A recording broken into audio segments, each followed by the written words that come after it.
हाँ तो बच्चों अब हम पढ़ेंगे आज रेक्टिफायर। तो बेटा रेक्टिफायर क्या चीज़ है? तो बेसिकली ये सेमीकंडक्टर का ही एप्लीकेशन है बच्चों। इसके लिए हम लिखते हैं पहले, it is a device, it is a device by which we can change, we can convert, हम कन्वर्ट कर सकते हैं AC to DC। मीन्स बच्चों the main important thing is कि by the help of this rectifier device we can convert alternating current into direct current. Alternating current मतलब AC और DC का मतलब डायरेक्ट करंट।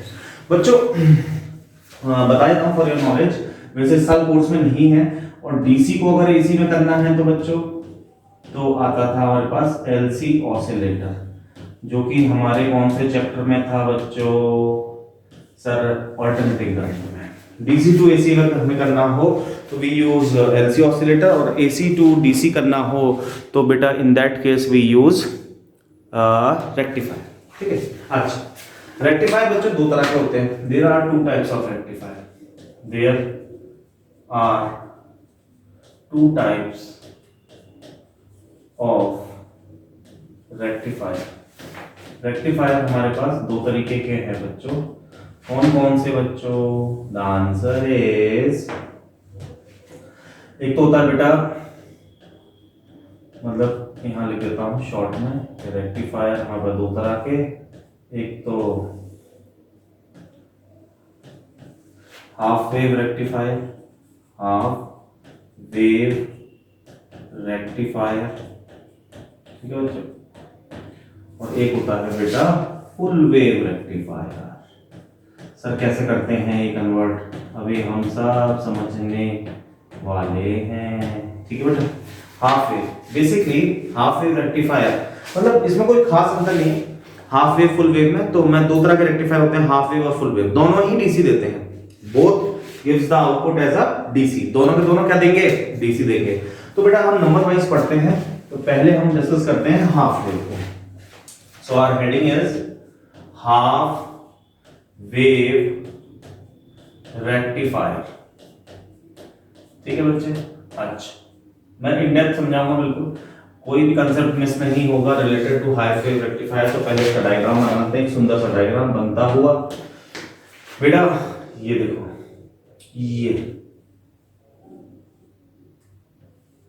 ये आपका आ गया गोला बना के आपने चिड़िया बना दी। सर ये क्या होता है गोला चिड़िया? ये बेटा है AC इनपुट है। AC मतलब समझते हो? हाँ सर, AC इनपुट मतलब ऑल्टरनेटिंग करंट।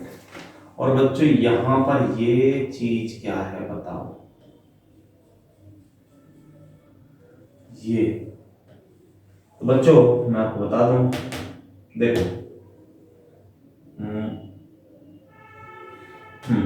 देखो ये जो चीज है ना, ये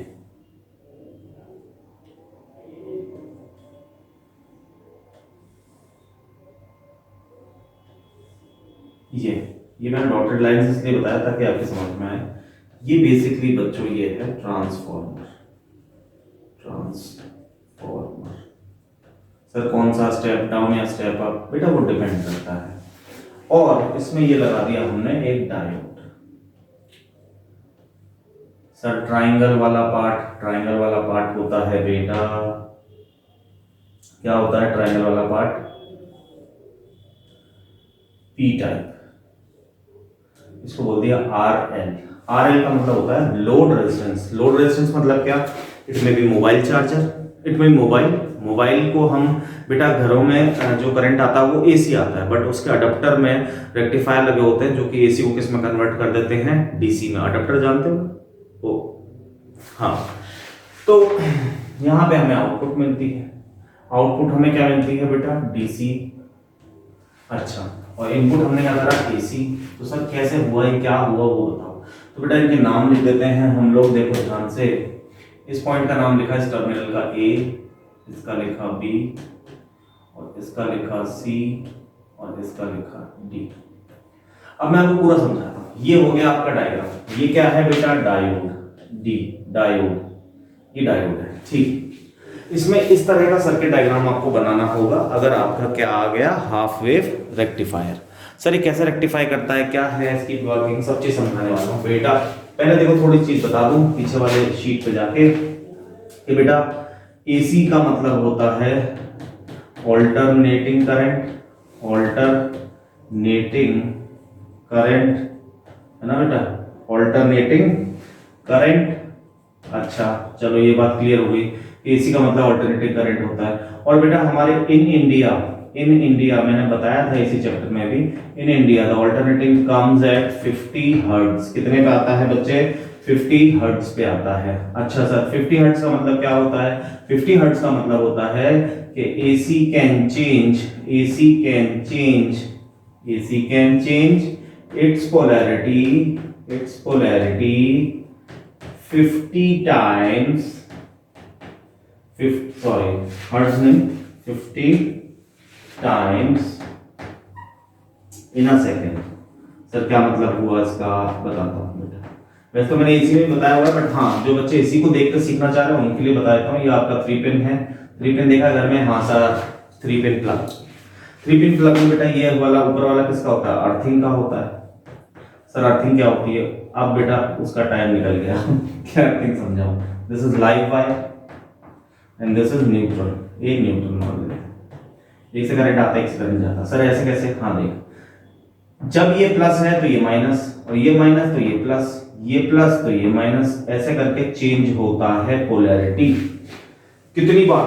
50 हर्ट्ज, 50 मतलब 50 टाइम्स पोलैरिटी चेंज हो रही है 1 सेकंड में बच्चे। कितने सेकंड में? 1 सेकंड में। तो इसीलिए इसको क्या बोला गया? ऑल्टरनेटिंग करंट है। 1 सेकंड में इतनी पोलैरिटी चेंज कर रहा है। सर कैसे? अब देख आगे समझाता हूं। इस चीज को हम यहां पे समझते हैं। तो ये वाली चीज तुम्हें समझ में आ गई तो बेटा, और डीसी की फ्रीक्वेंसी कितनी होती है बच्चों? कोई बच्चा बताएगा? हाँ सर 0 हर्ट्ज। Very good. और बेटा डीसी को कैसे बनाते हैं वो सब एसी में बताया हुआ, बट फिर भी बता रहा हूं एक बार।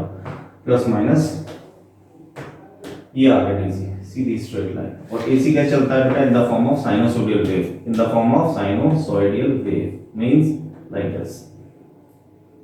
तो बेटा ये 0, ये पॉजिटिव में और ये नेगेटिव में, ऐसे करके यहां से लेके यहां तक एक ऑसिलेशन, ऐसे करके कितने ऑसिलेशन बनाता है 1 सेकंड में? 50 ऑसिलेशन, 50 कंप्लीट ऑसिलेशन। इसीलिए इसको क्या बोला जाता है बेटा? Alternating current. यहां तक की बात क्लियर है? ठीक है बच्चों, अब आगे चलते हैं, मतलब रेक्टिफाई करा जाते हैं वापस। देखो तो यहां पे जब हमने इसको दिया तो ये आया प्लस, ये आया माइनस, तो ये हो गया प्लस और ये हो गया माइनस, क्योंकि ट्रांसफार्मर में ये फ्लक्स चेंज होगा, फ्लक्स चेंज से इधर आएगा। अब बेटा प्लस और ये वाला हिस्सा कौन सा होता है? P type. और ये वाला हिस्सा कौन सा होता है? N type. सर एन का मतलब नेगेटिव नहीं होता, पी का मतलब पॉजिटिव नहीं होता। तो बेटा प्लस को पी से जोड़ दिया तो means it's come in a forward bias, it means current को जाने देगा, करंट जाएगा और सर्किट कंप्लीट हो जाएगा। तो क्या लोड रेजिस्टेंस के अक्रॉस करंट मिला? हाँ मिला सर। बट नेक्स्ट टाइम क्या होगा, क्योंकि 50 टाइम चेंज हो रही है पोलैरिटी, ये माइनस और अब ये क्या हो गया प्लस, तो ये माइनस और ये क्या हो गया प्लस, हरे हरे वाले एक साथ बैच में और प्लस प्लस वाले मतलब पिंक कलर के एक बैच में, तो अब माइनस हो गया। अब बेटा ये तो P है और अब ये क्या बन चुका है? Negative. C terminal becomes negative, तो अब करंट को जाने नहीं देगा। यस, तो अब इस लोड रेजिस्टेंस के अक्रॉस हमें कोई करंट नहीं मिलेगा। क्यों नहीं मिलेगा? क्योंकि सर माइनस को P से जोड़ दिया, रिवर्स बायस हो गया। रिवर्स बायस में तो ब्रेकडाउन वोल्टेज से ज्यादा वोल्टेज होनी चाहिए, और मान लो हमने जो लिया है उसकी ब्रेकडाउन वोल्टेज उतनी है जो कि एक्सीड नहीं कर पा रहा है, तो करंट को जाने नहीं देगा। आई होप कि तुम्हें समझ में आई होगी बात इस तरह से। और बेटा इसका सर्किट डायग्राम भी हमें बनाना है स्कूल में, तो वो कैसे बनाया जाएगा वो देखो आप। तो इनपुट के नीचे आप ऐसा बनाना, क्योंकि इनपुट आपने कैसे दिए? एसी के डीसी। सर एसी, तो इनपुट में आप ऐसे बना देना, मतलब जहां इनपुट लिखोगे, और आउटपुट में आप ऐसे बना देना। देखो ये, फिर ये सीधी लाइन, फिर ये सीधी लाइन, फिर ये। सर ऐसा क्यों करा? उसके पीछे का रीजन समझाता हूं आपको। देखो बेटा ये वाली गई, तो ये वाली जब गई तो ये प्लस था, हरे वाला देखो प्लस, और माइनस, हरे वाला, तो यहाँ भी प्लस बना और माइनस, तो ये वाले में फॉरवर्ड वाइज तो करंट को जाने दिया, करंट सर्किट कंप्लीट हो गया, इसके क्रॉस करंट मिल गया, ठीक है सर मिल गया। अब पिंक वाले पे आ जाओ, पर्पल वाले पे, ये माइनस तो ये माइनस और ये प्लस तो ये प्लस। अब ये माइनस प्लस से जुड़ गया, मतलब सॉरी पी टाइप से, तो ये किसमें आ गया, रिवर्स बायस में। रिवर्स बायस में करंट को जाने नहीं देगा, तो इसका मतलब करंट नहीं मिलेगा, तो ये वाली हाफ साइकिल हमारे यूज में नहीं आई, ये जीरो करंट रहा। फिर करंट इसमें आया तो ये वाली फिर मिल गई। क्या तुम्हें समझ में आ गया? ऐसा सो आप इसकी वर्किंग कैसे लिखेंगे? कंस्ट्रक्शन आपको यही लिखना है जो मैंने पूरा बनाया हुआ है बच्चों। कंस्ट्रक्शन में आपको लिखना है क्या, जो आपको दिख रहा है कि there is a AC input and a transformer and we connect a diode, ठीक है, अक्रॉस द लोड रेजिस्टेंस, ये सारी चीजें हमें लिखनी है। तो अब इसमें हुआ क्या क्या था वो मैं बता देता हूँ बेटा। इसको ऐसे करना है, बेसिकली वर्किंग समझा रहा हूँ, working.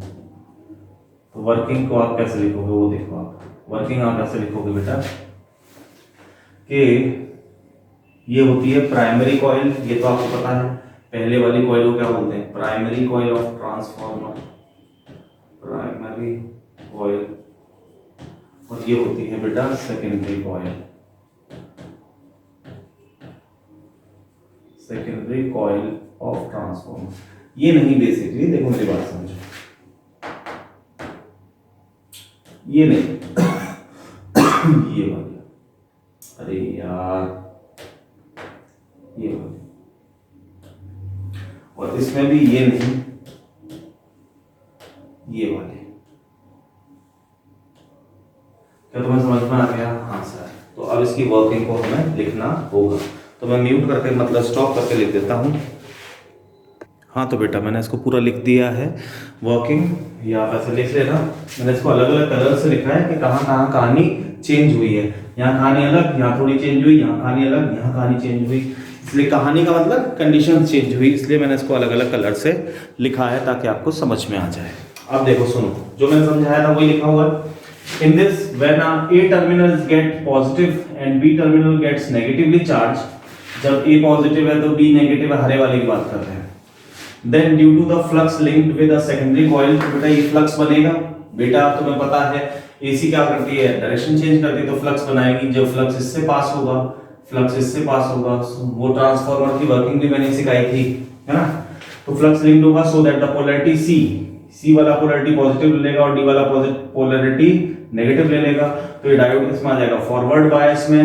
Now D comes into a forward bias which allow the current across the diode and this current is passed through the load resistance। ये करंट लोड रेजिस्टेंस से पास होगा, यानी ये वाली साइकिल की बात कर रहे हैं, है ना बच्चों। अच्छा, फिर in the next half cycle मतलब ये वाली क्रॉस वाली, इसमें ये रिवर्स बायस में आ जाएगा क्योंकि ये नेगेटिव आ जाएगा और ये पॉजिटिव है, रिवर्स में आ जाएगा तो कोई करंट नहीं मिलेगा। तो बेटा कुल मिला के हमें ये डीसी कैसे मिली, देखो मिली फिर नहीं मिली, फिर मिली फिर नहीं मिली, फिर मिली फिर नहीं मिली। अरे मिली नहीं मिली मतलब ये है ना बच्चों। तो ये हमें कैसे मिली, फ्लक्चुएटिंग। अच्छा सर हम तो सोचे कुछ और मिली, नहीं डीसी मिली, फ्लक्चुएटिंग डीसी। क्या तुम्हें समझ में आ गई बच्चों?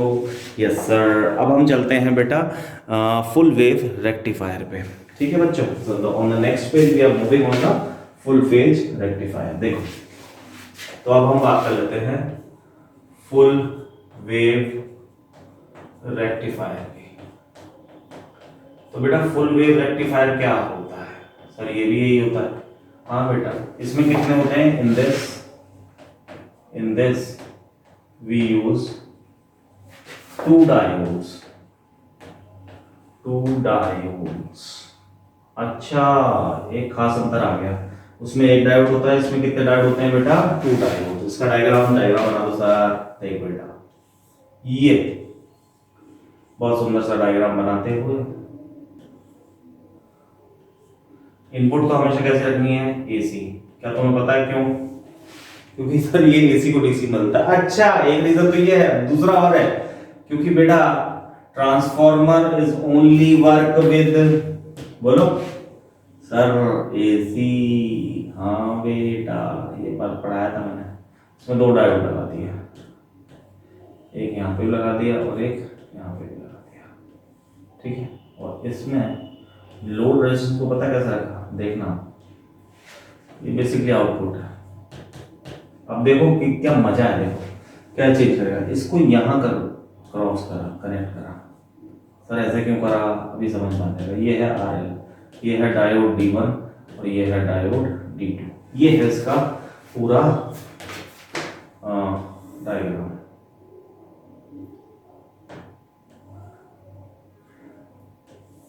ये क्या है बच्चों, ट्रांसफॉर्मर, मतलब सॉरी ये पूरा बक्सा, मतलब प्राइमरी सेकेंडरी ये प्लेट्स हो गई, ये क्या क्या किससे डिनोट कर, किसको किसको डिनोट कर रहा है बच्चों, ट्रांसफॉर्मर को। Sir step up step down बेटा वो हमारे नीड के हिसाब से, अगर हमें कम वोल्टेज चाहिए, देखो ऑब्वियस है, एसी जो आती है वो 230 वोल्ट से लेके 250 वोल्ट तक आती है हमारे को, और हमें यहाँ पे मोबाइल चार्ज करना है। ये लोड रेजिस्टेंस, लोड का मतलब जो भी रेजिस्टेंस जो हमारी इस आउटपुट डीसी को यूज कर रहा है उसको बोलते हैं बेटा, इसलिए इसका नाम है लोड। लोड मींस कंज्यूम करना, जो हमारी डीसी है उसको कंज्यूम करना। तो वो कर रहा है 12 वोल्ट, तो ये 220 वोल्ट से 12 वोल्ट लानी है, तो ऑब्वियस बात है ये स्टेप डाउन होगा।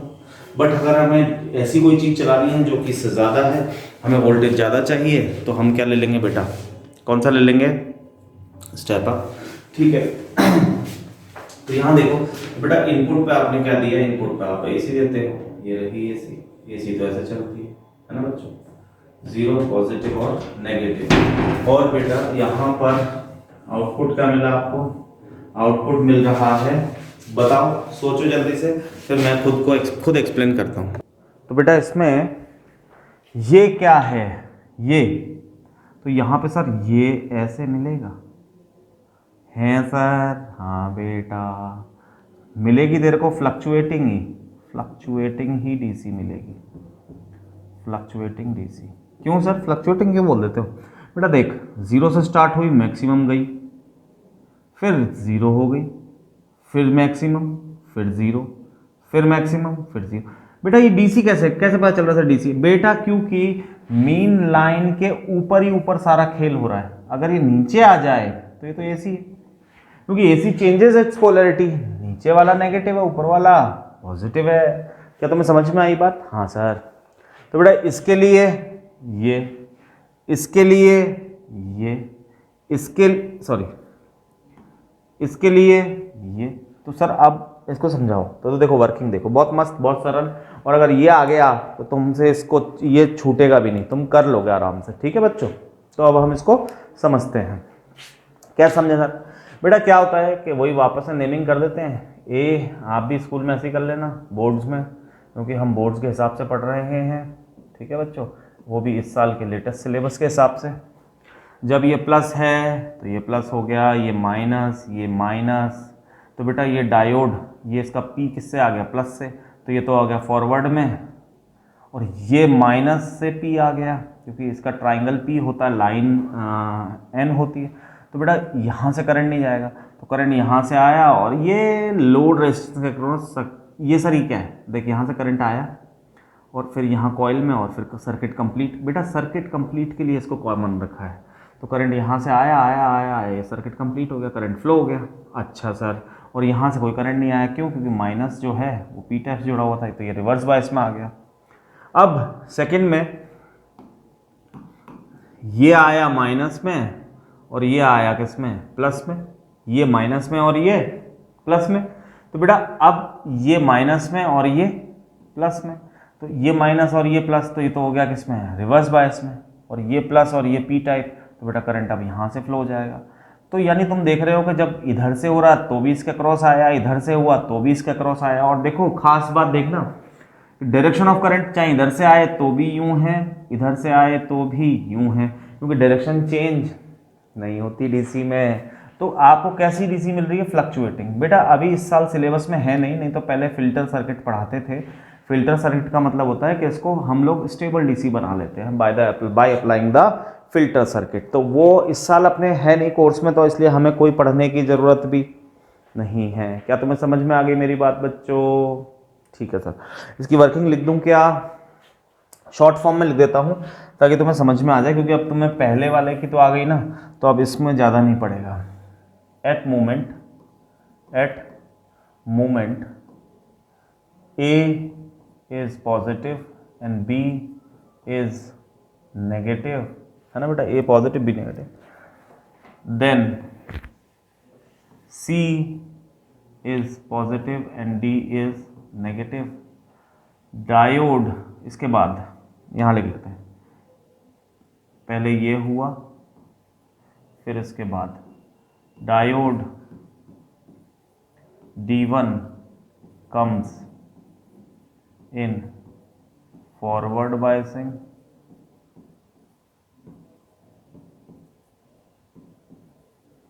फिर एंड इसी वक्त मैं अलग कलर ले लेता हूँ ताकि तुम्हें समझ में आए कि एक ही वक्त की बात हो रही है, and D2 is in reverse biasing,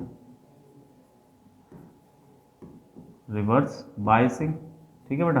फिर उसके बाद क्या हुआ सर, उसके बाद कहानी चेंज हुई, उसके बाद ये हुई कि in the next half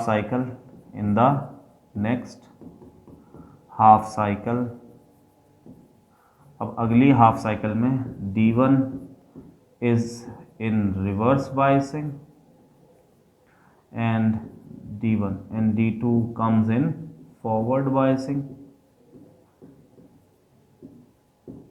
and it's allow the current across the load resistance, and this process is continuously going on. So by this we can explain the working of this rectifier, ठीक है बच्चों। वो shorts में मैंने लिख दिया है, shorts मतलब शॉर्ट फॉर्म में जो तुम्हारे काम का है, तो आप इसको एज इट इज नोट कर लें, ठीक है बच्चों। अब इसमें हम लोग कुछ न्यूमेरिकल्स देख लेते हैं। जैसे पहला न्यूमेरिकल ये रहा, यहाँ पे लिखा हुआ find the maximum wavelength of electromagnetic radiation which can create a hole electron pair.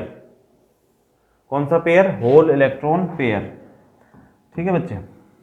In germanium energy gap in germanium is 0.65 electron volt. Energy gap कितना है जर्मेनियम में? 0.65 इलेक्ट्रॉन वोल्ट। सर समझ में आ गया बेटा, बता दे अब कौन सा फॉर्मूला। देख बिना पेज पलटे बताना, मतलब पीछे मत देख, फिर बता। सर बताया था, इसमें क्या न्यूमेरिकल इन्हीं पे आएगा, इन्हीं टॉपिक। पक्का है? पक्का। देख एनर्जी का फॉर्मूला हमने लिखा था एच न्यू, तेरे को ध्यान होगा। और एनर्जी अगर हमें कौन सी चाहिए होती थी बेटा, किसी को निकालना है तो कैसी एनर्जी चाहिए सर? मिनिमम। भाई तुम लोग समझ गए मिनिमम ही क्यों चाहिए, मैक्सिमम क्यों नहीं। बेटा एक चीज़ समझ कि एक एटम में से एक इलेक्ट्रॉन को निकालना है, तो मिनिमम एनर्जी अगर मान ले कि 2 इलेक्ट्रॉन वोल्ट चाहिए, तो 3 पे भी निकलेगा, 4 पे भी निकलेगा, 10 पे भी निकलेगा, 100 पे भी निकलेगा, बट मिनिमम कितनी? 2 से कम हुई तो नहीं निकलेगा। इसलिए हम मिनिमम करते हैं, मैक्सिमम करने की ज़रूरत नहीं होती। तो अगर इसको मिनिमम रखना है तो इसको मिनिमम होना पड़ेगा। सर म्यू का एक फॉर्मूला होता है, mu is equal to c by, ये वाला नहीं, c is equals to nu lambda. क्या होता है बेटा? C is equals to nu lambda. तो न्यू इज इक्वल्स टू क्या होगा? C by lambda. तो बेटा इसमें मैंने बताया था इलेक्ट्रिक ये एनर्जी, तो इसको h c by lambda. Lambda को क्या होना पड़ेगा? मैक्सिमम। क्या होना पड़ेगा? मैक्सिमम। तब तो ये मिनिमम होगा ना, इन्वर्सली रिलेशन है, क्योंकि ऊपर वाली चीज़ तो कांस्टेंट है ना बेटा, तो इसको मैक्सिमम होना पड़ेगा, अपने आप मिनिमम हो जाएगा। हाँ सर, तो यही फॉर्मूला यूज़ होगा। तो लेमडा मैक्स कैसे निकालेंगे बेटा? बहुत सरल हो गया sir, h c by E. क्या हमें सब दे रखा है? हाँ sir, lambda max is equal to h की वैल्यू आप जानते हो 6.6 into 10⁻⁻34 into 3 into 10⁻8 upon speed of light. और एनर्जी हमें दे ही रखी है कितनी? 0.65 है ना बेटा? नहीं, गलत है, इलेक्ट्रॉन वोल्ट, यानी 1.6 इंटू 10⁻⁻19 से इंटू करना पड़ेगा। क्या तुझे समझ में आई क्यों करना पड़ा? हाँ सर। तो इसकी एनर्जी आ रही है आफ्टर सॉल्विंग दिस इसको सॉल्व करके आएगी आपकी 1.9 into 10⁻⁻6 1.9 into 10⁻⁻6 metre. Sir metre क्यों लिखा? मीटर इसलिए लिखा बेटा, it is the SI unit of wavelength. हाँ ना बोल? Yes sir. नहीं आया? आ गया सर, है ना। तो आंसर हमेशा किस में लिखना है प्यारे बच्चों? एसआई यूनिट में। तुम ये बात का ध्यान रखना। तो ये रहा आपका नेक्स्ट क्वेश्चन। देखो बच्चों, ये क्वेश्चन बहुत अच्छा है, इसमें तीनों कंसेप्ट यूज हो जाएंगे, सारे समझ में भी आएंगे आपके, आप ध्यान से देखें, है ना। A semiconductor has equal electron and hole concentration. बेटा equal hole and equal electron concentration कब होती है बताओ? सर इंट्रिंसिक में। किसमें? इंट्रिंसिक में। अच्छा, कितनी दे रखी है बेटा? ये दे रखी है। क्या दे रखा है सर? आपको ये दे रखा है बेटा, number of electron is equal to number of hole is equal to 6 into 10⁻8 per metre cube. ठीक है सर, बहुत बढ़िया। On doping with a certain impurity, impurity का नाम हमें नहीं बताया, कोई दिक्कत नहीं। इलेक्ट्रॉन कंसंट्रेशन इंक्रीजेस, बताओ इलेक्ट्रॉन मेजोरिटी में किस में होते हैं? बताओ सर, एन टाइप में। पी टाइप में तो होल्स होते हैं मेजोरिटी में। और इलेक्ट्रॉन की concentration new concentration of electron कितनी हो गई बच्चे? सर वो हो गई नई, एनी। कितनी दे रखी है? 9 इंटू 10⁻12 पर मीटर क्यूब। मीटर क्यूब मतलब वॉल्यूम में बात करते हैं। तो पहले सॉल्यूशन अब हम करते हैं, ये हमने गिवन चीज़ें लिखनी बच्चे। हाँ sir, okay. Identify the new semiconductor. पहली बात भिड़ते ही पता चल गया कि बेटा इलेक्ट्रॉन कंसंट्रेशन बढ़ी है, अगर होल कंसंट्रेशन बढ़ती तो क्या होता? Sir P type. अब कौन सी बढ़ी है? इलेक्ट्रॉन तो एन टाइप। तो पहला हो गया the new semi conductor is an type. ठीक है, अच्छा। सेकंड देखते हैं। Calculate the new holes concentration. नई होल, नए होल ये रहे, नए इलेक्ट्रॉन ये रहे, नए होल पूछ रहा है। तो बेटा हमारे पास mass action law, n e into n h is equals to n i का स्क्वायर।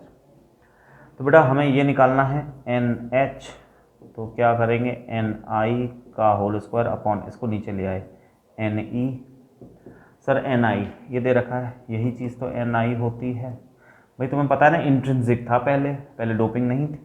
तो कितना था? 6 इंटू 10⁻8 का होल स्क्वायर। सर क्यों? बेटा एन आई का होल स्क्वायर है ना। हाँ sir, N E number of electrons, sir यही है। अरे नहीं, न्यू कंसंट्रेशन बढ़ गए ना बेटा, कितने आ गए? 9 इंटू 10⁻12। तो बच्चे इसको सॉल्व करा गया, है ना। सॉल्व कर लो, कैसे करेंगे सर?